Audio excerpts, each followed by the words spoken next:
So guys, it looks like we're going to be getting all the Lizard in the next few years. It looks like the big guy, the big G himself, is going to be everywhere. We're getting 3 separate movie projects coming in the near future, so we're not going to be going without Godzilla anytime soon. So let's get into this article, let's break it down, let's start talking about exactly what's going on with this character and what the plans are coming from Toho, the rights holders to Godzilla, and see what kind of plans they have for this monster character going forward. So this comes to us from the Sci-Fi and Fantasy Gazette. A sequel to Shin Godzilla is reportedly in the works. So yeah, I mean, it's specifically talking about Shin Godzilla, but there are 2 other projects as well, which we will talk about in this article. So let's go down. So it's certainly a good time to be a Godzilla fan.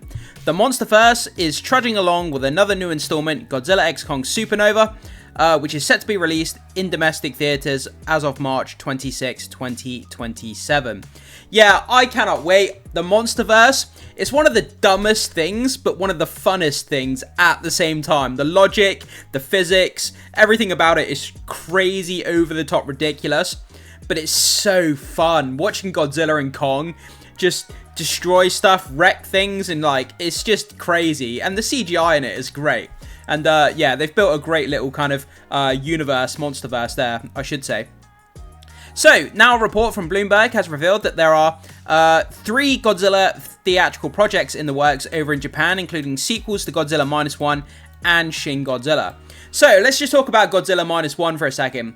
That movie, probably the best Godzilla movie ever made, if not one of the best. It was incredible. I mean, it won an Oscar for visual effects. It was made on $15 to $20 million, which is ridiculously low by Hollywood standards, and it looked incredible. The visceralness, the nature of the Godzilla, the way he looked, the way he acted, everything about it. The human characters were great as well. People say that it's hard to do human characters and do a monster film at the same time, but you know, Godzilla Minus One showed that it can be done, and that movie was incredible. And obviously Shin Godzilla, again, incredible film. That evolution of Godzilla throughout the movie was a great thing to see, and I would love to see a next installment of Shin Godzilla.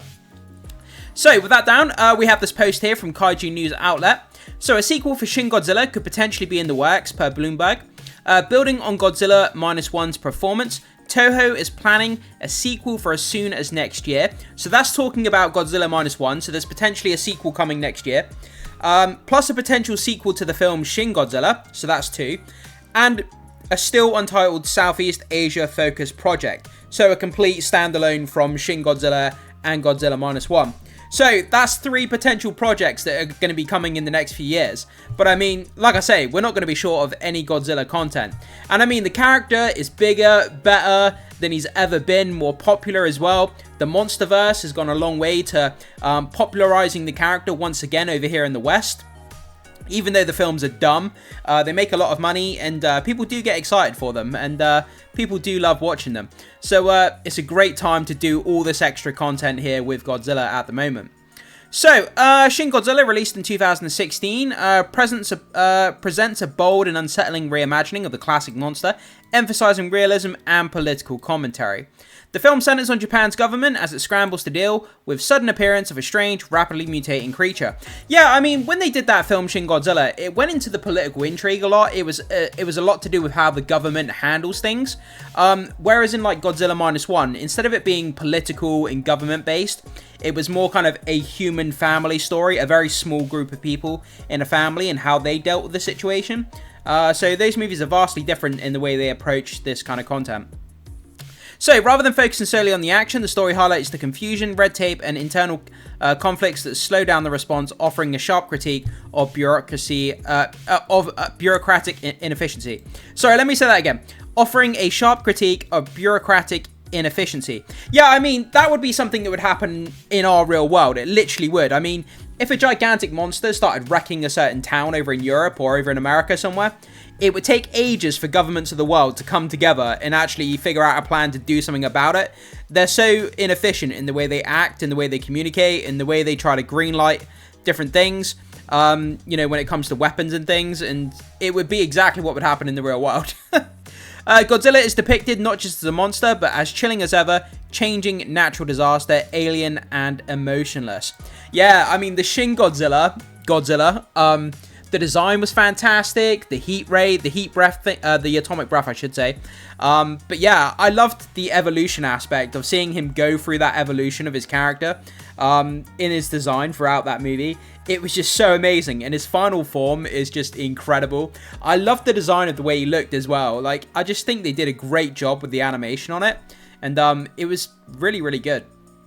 So the film was a major hit in Japan, earning around 8.25 billion yen, roughly 78 million US dollars, making it the country's top grossing live action film of 2016 and the most successful Godzilla movie in Japan to date.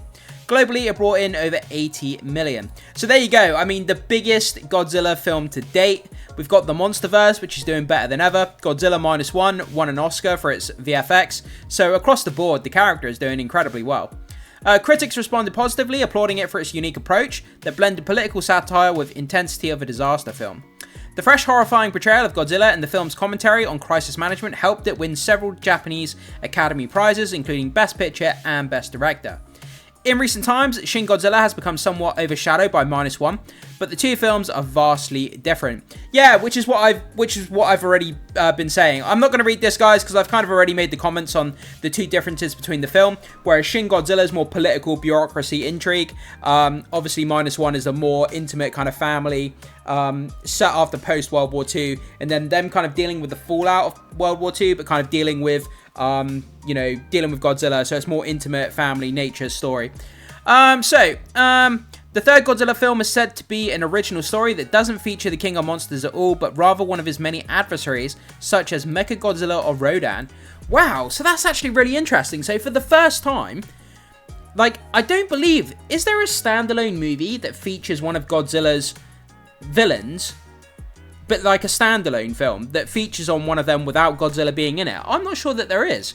I'm thinking about this off the top of my head without looking into it, but that would be interesting. I would love to see a movie based on like Rodan. Obviously in the MonsterVerse, we saw that, he's this mythical, gigantic kind of pterosaur who lives inside a volcano, and he's like full of fire, and like seeing his origin story, where he comes from, and throughout time, what he's been doing and how he lives, like that would be awesome. I'd be so up for that. Or a standalone Mechagodzilla film, where it's all about the government fighting Godzilla, but you don't actually see Godzilla that much in the film. It's all about them developing the technology to build a Mechagodzilla. Like, that would be a really, really awesome film. I'd so love to see that. But would the general audience find that interesting to have a Godzilla film featured on one of his villains without Godzilla really being in it? I guess he could have a cameo in it. But yeah, I'm not sure if the general movie-going audience would be up for that, but I definitely would as a fan anyway.